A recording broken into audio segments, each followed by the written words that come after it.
Now let me give you some interesting numbers.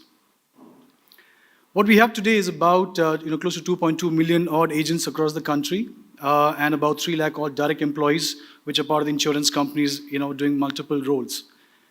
And if you take a CAGR of the last 10 years, when we had multiple insurance companies come into the picture, what you see is our premium has definitely grown by about 9% on a CAGR basis. Okay? But what's interesting is it's come on the back of a degrowth in the number of agents, and there's also a degrowth in the insurance penetration. Now, if I were to take the direct employees, it's largely the same.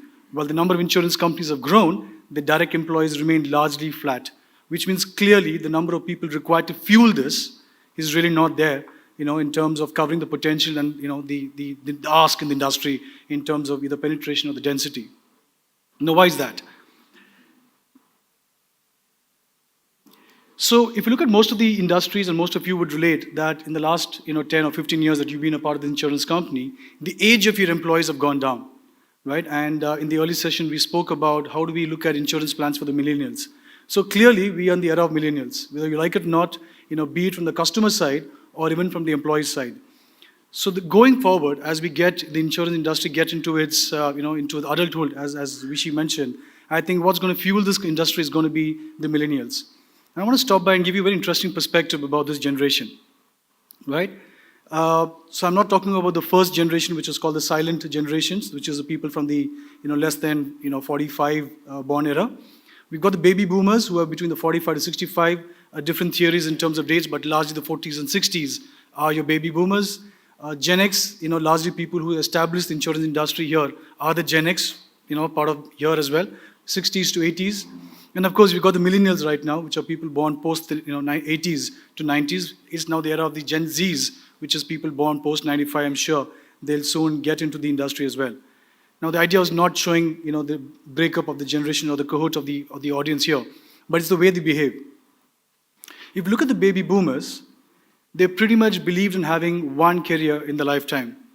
So if I were to look at my parents, and I'm sure most of your parents, they've joined a particular organization, worked in the same stream, they pretty much had one career in their lifetime. Gen X, a little different.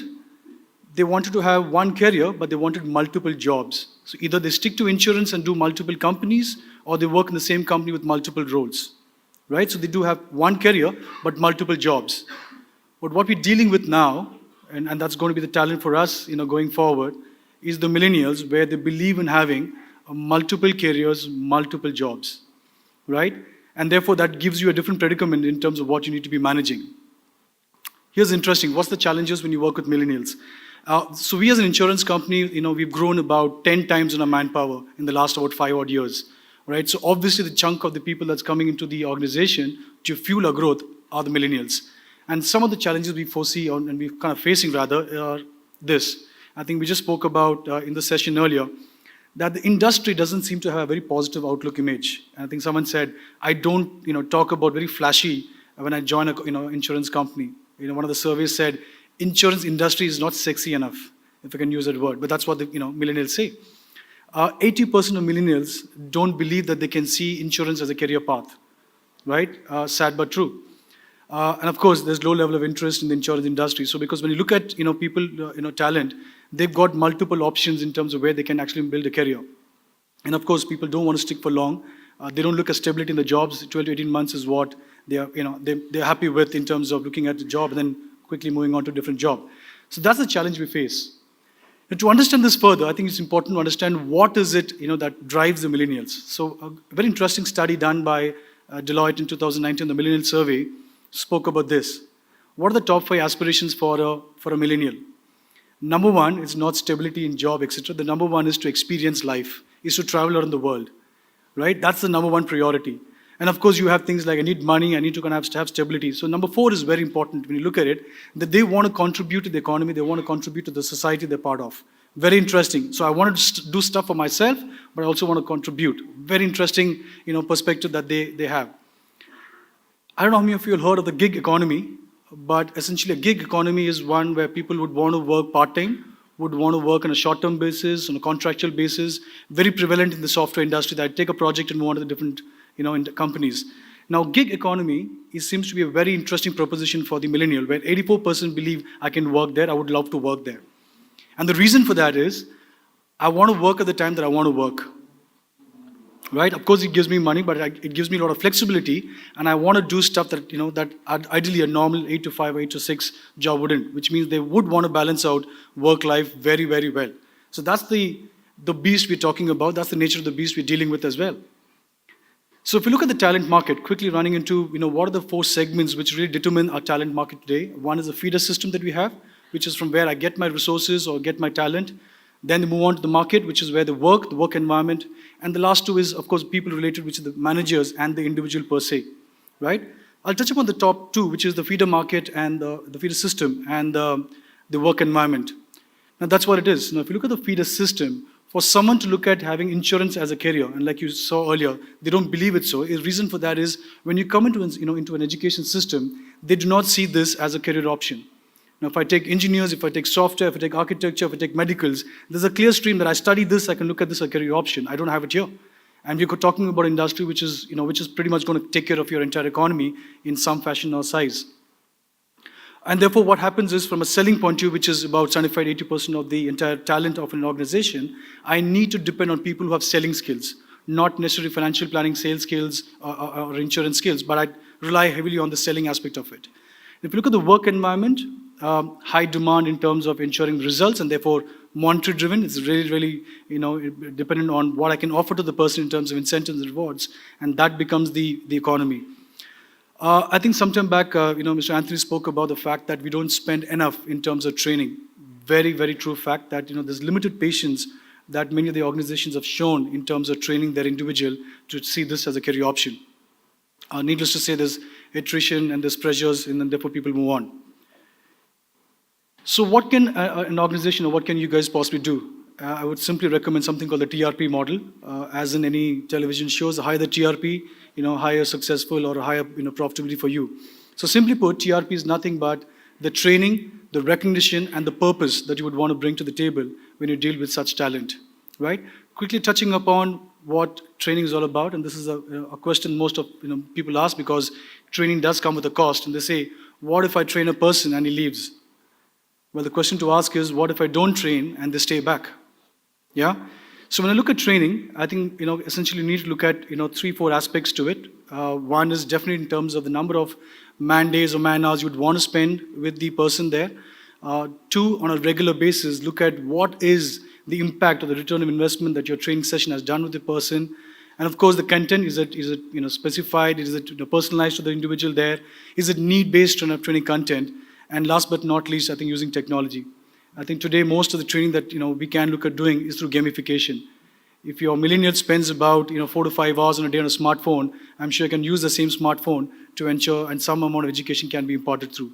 So some ways of looking at how training can be used, but this is an absolutely critical mode for us to drive. They say recognition the greatest motivator. Let's figure out why.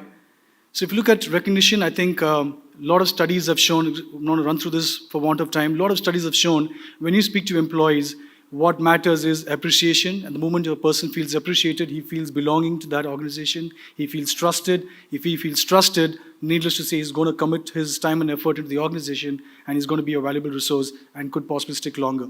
Okay, so what do you do with recognition? I think simply it has to be multidimensional, it's got to be timely, and it's got to be regular. Right, so there were organizations which says, if you've done a good job in the month of April, don't worry, I'll recognize you by the end of the year. I'm sorry, I don't think people are patient to wait for the end of the year. They need instant gratification. And I think recognition comes cheap. You can always find your means and means of getting recognition out there. The other interesting study which says that I need to be recognized not only for my results, but also my efforts. And a lot of companies don't do that. So I think if you start recognizing the efforts of what people have done, they feel appreciated, and they tend to fall into the right track as well. So that's the importance of recognition there. Purpose. I think a very aptly put saying purpose will actually unlock access to talent. It reminds me of the story of John F. Kennedy walking into NASA. And he looks up at a janitor who's kind of sweeping the floor, and he asks him, what are you doing? And the janitor just holds the broom and says, sir, I'm working towards putting a man on the moon. Right? So that's purpose. So he knows, whatever bit I'm doing, there's a larger cause, the larger purpose that he's handling with. I think that's what people are looking at here, particularly with millennials. And one of the study by EY shows that they're 3 times more likely to work in an organization with a strong purpose than a company which is profit-driven, right? And I think I can just stop here and say, when people are dealing with life insurance or health insurance, general insurance, like Tapan showed a little earlier, I don't think there can be a better and larger purpose than what we guys are doing. Our moment of truth is pretty much every 30 seconds. Is that what I was told earlier? Every 30 seconds is a moment of truth, and there can't be a larger purpose that we can actually drive new talents into this industry. Skip this with for one of data. So essentially, just to summarize in terms of what we can do, I think there are 5 specific areas. One is to definitely build a lot of flexibility into the organization. I think that's critical. This is the need of the hour. People want to look at something beyond work as well, not just working at the time that you say, but whenever they want to work. 2, counseling. Pretty young generations, impatient or whatever you want to call it, but the fact remains that they need support, and this is not just professional counseling. They would need counseling on the personal front, on the education front, maybe in terms of passions and hobbies that they want to drive. So counseling becomes another critical area that every organization would possibly need to invest in. What are you doing in terms of creating a work experience? And I think, I will simply put that your organization should reflect the society at large or the customer base that you're dealing with. So it should be a reflection of it and therefore create an experience. The last 2 things that an organization can do, very, very important ones. One is to build a brand. I think will the person working for the organization carry that badge with a lot of pride and say belong to this organization? And is the company doing enough to build in that particular brand for the company for the employees to feel good about it, right? Word of mouth, is very important. Will your employee refer one of his friends or families into this organization? If he does so, then I think you've done a good job in terms of building an image, and that's important for these people. And the last is, of course, in terms of embracing technology. You can't get away with it. We spoke about AIs and MLs of the world, but you've got to embrace technology. What was done in the 80s and 90s will not work right now. And for me, I simply put it, technology should basically empower you, enable you, and motivate the person out there.